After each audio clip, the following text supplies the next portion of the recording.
ఈరోజు చంద్రాంజలి గారి తండ్రి గారైనటువంటి ఏడుకొండల గారి జన్మదినాన్ని పురస్కరించుకొని మన కామిడినేని వారిపాలెం గ్రామంలో ఏర్పాటు చేసినటువంటి వికాస్ ఇండియా కేర్ హోమ్లో ఉన్నటువంటి వృద్ధులందరికీ కూడా మంచి భోజనం పెట్టాలనేటువంటి సంకల్పంతో ఇక్కడికి వచ్చేసినటువంటి ప్రసన్నబాబు గారికి ఇలాంటి మంచి కార్యక్రమాలు నడిపిస్తున్నటువంటి జాన్ వెస్లీ గారికి వారందరిని అభినందిస్తా ఉన్నా.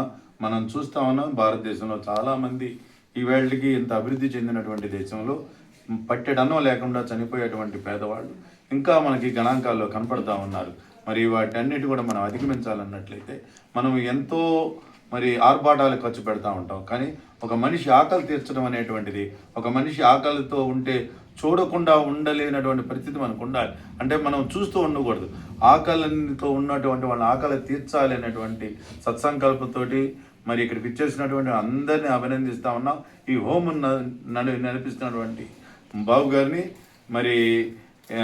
ఈ జన్మదిన వేడుకలు నిర్వహించుకున్నటువంటి ఏడుకొండల గారు వారు మరిన్ని జన్మదిన వేడుకలు నిర్వహించుకోవాలని, మరింత సేవా కార్యక్రమాలు చేసి ఎంతోమందికి సహాయకారిగా ఉండాలని కోరుకుంటూ మరొక్కసారి చంద్రాంజలి గారికి అదే మాదిరిగా ఏడుకొండల గారికి జన్మదిన శుభాకాంక్షలు తెలియజేస్తా ఉన్నాను. Thank you.